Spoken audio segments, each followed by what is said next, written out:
At ayun na nga mga boss, update nga sa cart natin, no, kung ano ba naging damage pagkatapos niya tumaob. Tignan natin kung ano ba yung mga naging damage ng cart ko. Tara, let's go.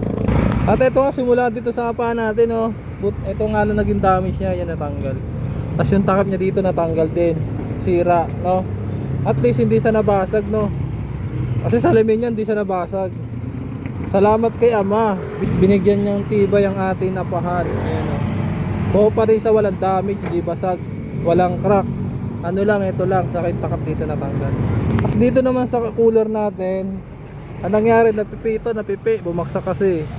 Tapos dito, ayan, napipi. Pero okay lang yan, labas lang naman yan. Kaso, ang pangit tignan kasi may damage na.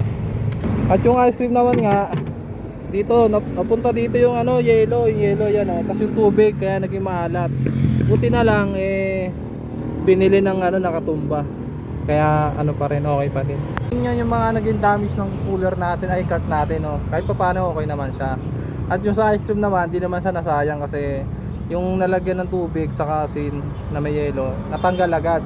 Tapos yung ano naman, yung ice cream, yung nakataob, binili niya yung ice cream na halagang ano, 1.5. Ang malaga doon, walang na aksidenteng ano, tao. Yun lang. Peace, update sa cart ko.